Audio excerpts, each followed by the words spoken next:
A saber a dónde vamos. Repasamos aspectos atractivos de la historia en Tarde Random.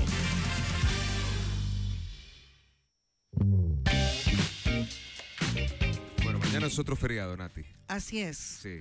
Sí, ¿Qué sí, feriado es mañana? 20 de junio, Muy bien, el Día Día de la Bandera. Mucha actividad escolar.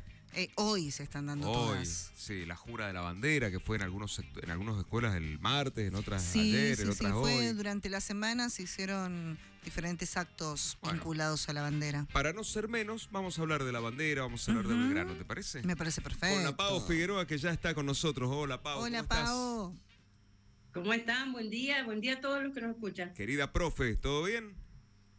Bien, muy bien, por suerte, gracias. Habrás tenido que hablar de la bandera y de Belgrano en estos días. Bueno, no vamos a hacer menos, te vamos a hacer hablar de lo mismo.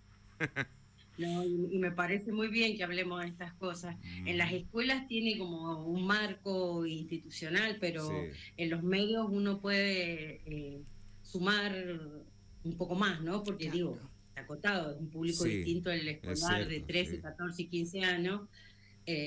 Al adulto, ¿no? Al joven adulto y al adulto. Bueno, ¿puedo arrancar con una polémica, así como piedrita de toque, una polémica? Sí, a ver. Los colores de la bandera, ¿eran celestes y blancos por el cielo azul que vio Belgrano cuando miró para arriba, como nos dice el Anteojito y el Villiquen? No, equivocado el Anteojito, Petete y el Villiquen. Petete también me decía lo mismo, sí. Qué cosa, che. ¿Por qué hacen esto con los niños? ¿Quién piensa en los niños? Diría los Simpsons. Sí. Todos nos remiten los Simpsons. Mira, ni tampoco era por el manto de la Virgen, ni... Ah, el manto de la Virgen, esa no sabía. No era monarquía borbónica, pero sí son muy distintos de los colores que tenían los uniformes de los españoles que representaban la monarquía, en nuestro caso, en los virreinatos, en el virreinato del Río de la Plata, en nuestro caso. Sí. Y acá por eso digo que cuando uno habla de la bandera, ya habla de Belgrano, que era 8 años mayor que San Martín, había nacido en 1770, era un tipo muy joven, hay que darle como otro contexto y también otro sentido. Digo, la discusión de los colores sí era muy... O sea, nos la llevó muy por ahí la historia liberal. Recuerden que la primera historia de Belgrano la escribió Bartolomé Mitre, presidente de este país en la década del 60, 1862, y él escribe una historia de Belgrano y una historia de San Martín. Y esa historia y esa mirada y la narrativa que él hace es justamente sostenida en dos próceres, de ahí viene la palabra incluso, ¿no? Que hemos usado mucho en los discursos históricos escolares y sociales. Sí. Y esta idea de lo celeste y blanco, como que del cielo, como una inspiración prácticamente divina, está, digamos, anclada en esa tradición historiográfica. En realidad, lo interesante de Belgrano es que él viene de perder Asunción del Paraguay. Él era un abogado, había sido enviado por la Junta de Gobierno del Cabildo de Buenos Aires, porque el resto de los cabildos todavía ni se enteraban más o menos qué estaba pasando. Claro. Piensen en las distancias, piensen que para llegar a Jujuy tenían que hacer una posta en Córdoba, cambiar de caballo a mula, y después poder seguir el camino, generalmente el camino del Inca, por Tucumán, Salta, para llegar a Jujuy. Era como un tema enterarse. Él había sido enviado, siendo abogado, no teniendo ninguna formación militar. Se hizo militar en el camino, digamos, ¿no? En los hechos. Exactamente. Claro, era un tipo inteligente y por eso pudo hacer lo que hizo, que fue brillante, obviamente, pero no tenía la formación que sí tiene San Martín. San Martín es un militar de carrera. Bueno, él viene de perder Asunción del Paraguay, que eso también algo habíamos mencionado en unos programas anteriores y es un temazo. ¿Por qué se pierde Asunción del Paraguay? Es un montón. Pero a pesar de él venir de esa pérdida, cuando él llega a Rosario, a Santa Fe, lo que él percibe como gran drama y como gran aprendizaje de esa pérdida de Asunción del Paraguay es que es muy difícil distinguir quién es realmente parte del ejército que envía a Buenos Aires y quién es el ejército español, porque todos tienen los mismos uniformes. Claro. Ah, bien. Entonces había una necesidad de hacerlo estratégica, militar, táctica, digamos, ¿no? Para poder hacerlo. Urgente. Obviamente, este Belgrano, era un tipo brillante, entendió que también había una connotación, no solo material, en la costura de la bandera. Yo de ninguna manera voy a subestimar nunca el poder de la materialidad, ¿no? Como fuente de interpretación histórica, sino la connotación simbólica que tenía. Es plantear a 2 años de la Revolución de Mayo, existe un nosotros y hay un los otros. Ese nosotros es un nosotros americano, mestizo, con mulatos, todos juntos, tras el proyecto ya de libertad. Y los otros son los españoles, los que están acá hace 300 años, los que le despojaron a los indios de sus propias tierras. Ese pensamiento, esa idea de la otredad, se dice en filosofía, ¿no? De la alteridad, ese de mi otro yo, esa es una idea realmente revolucionaria, porque es empezar a plantear el germen de la nación, ¿no? Una nación que es distinta, nación como pueblo, sí, es distinta y que no tiene nada que ver con la tradición histórica que había sido la de la pertenencia a España. Y eso muy rápidamente, a pesar de que él no tiene medio apoyo a Buenos Aires, porque Buenos Aires no apoyó nada, no apoyó ni a Belgrano, ni a Güemes, ni a San Martín. No sé en qué pensaba, ¿no?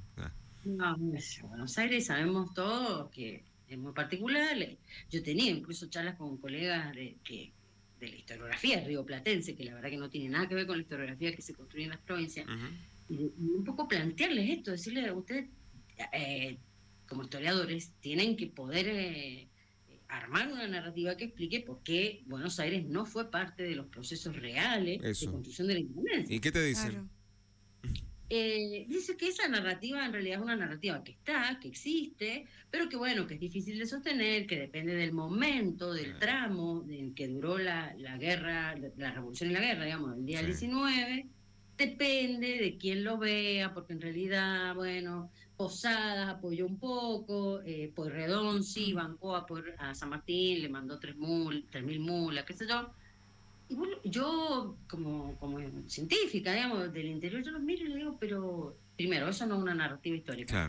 La narrativa se viene a partir de hechos que podamos constatar en la documentación. Y segundo, nosotros los historiadores también interpretamos todos los datos que nos dan las fuentes y lo construimos en información. Las fuentes tienen datos así, aislados, aleatorios. Yo, con mis preguntas como historiador, voy construyendo esa información. Entonces, bueno, me parece siempre como flojo de papeles ahí la historiografía. Ponele, dirían los chicos, ¿no? Claro. Ponele. Claro, ponele. Por eso digo que lo interesante en realidad, a pesar del rechazo, que en ese momento en 1812 está el segundo triunvirato gobernando en Buenos Aires, que por supuesto eran 3 triunviros, por eso se llama triunvirato, que eran 3 porteños, obviamente, no había nadie del resto de las provincias, rechazan la bandera, bueno, lo que hacen, pero en la asamblea del año 1813 va a actuar un personaje también clave como San Martín y Belgrano y con una idea profundamente revolucionaria. ¿Quién? Y un poco también articulado y consecuencia de la bandera, que va a ser Castelli. Y Castelli va de Juan José Castelli, abogado también como Belgrano, enganchado en la idea, en la cabeza de Belgrano, como la de Moreno y como la de San Martín. Ellos, lo diríamos hoy, vibraban en la misma frecuencia. Claro, y después sería uno de los protagonistas fundamentales de 1816, ¿no?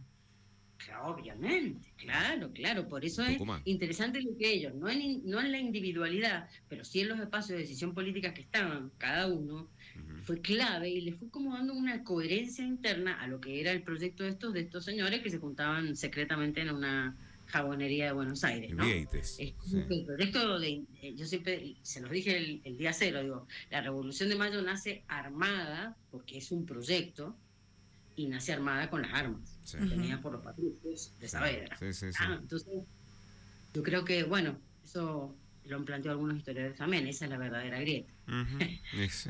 Ahí empezó. Entre esos civiles que estaban en la plaza y apostados en los costados los patricios. Bueno, lo que les quería enganchar de Belgrano con Castelli, que le da la coherencia también a esto que les digo de la importancia de construir, darle materialidad a un símbolo que construye pertenencia e identidad, que es la bandera, se ratifica en la asamblea esta del año 13 cuando, por ejemplo, se sanciona lo que hoy es el himno, la canción patria. O, por ejemplo, se le da entidad a la escarapela nacional y ya se empieza a hablar de nación. Y Castelli hace nada más y nada menos que una movida que no había hecho nadie en todo Sudamérica, que fue plantear la discusión de la igualdad en términos reales y en términos políticos. Si somos todos iguales, como dice la Revolución Francesa, nosotros no podemos seguir sosteniendo la esclavitud. Claro. El nosotros eran ellos, los porteños, digamos, ¿no? Pero él, que entendía de política de verdad, se fue hacia el Alto Perú boliviano y en Tiahuanaco, un sitio arqueológico de mucha importancia en la historia andinoamericana, porque es el antecedente de Cusco, ¿no? De la capital de los incas. Él hace una proclama que se conoció como la libertad de vientres. Todos los bebés nacidos de mamás esclavas a partir de enero de 1813, que había empezado a sesionar esta asamblea, nacían libres. No es la abolición de la esclavitud. No, es ¿sí? de ahí en adelante. Ajá. Pero él empieza como a sentarlo en la mesa de la discusión política, Claro, digamos, de claro, esto claro. también hay que hablar. Obviamente que a Venezuela, que a Brasil, que a Colombia les era mucho más difícil hablar del tema de la esclavitud, porque las poblaciones esclavas eran mayoritarias Claro. y eran las que realmente sostenían las economías. Por ahí nosotros habían, obviamente, grandes poblaciones afroamericanas en Buenos Aires y en Montevideo, ¿no? En ambas bandas del Río de la Plata, habían también aquí en Mendoza, pero demográficamente no eran tan relevantes como en el norte. Pero haberlo planteado le da la coherencia a esta revolución que todavía le queda un tramito para llegar a la independencia. Bueno, y de eso seguramente seguiremos hablando en otras ediciones. ¿Te parece, Pau? Por supuesto. Bueno, interesante. Muy interesante. Gracias por tu aporte. No, gracias a ustedes. Un gran Muchas cariño. gracias, Nos vemos, abrazo. Pau. Buen fin de. Adiós. Igualmente. Y Paola Figueroa, la historiadora y profesora también de historia, conversando con nosotros hoy de que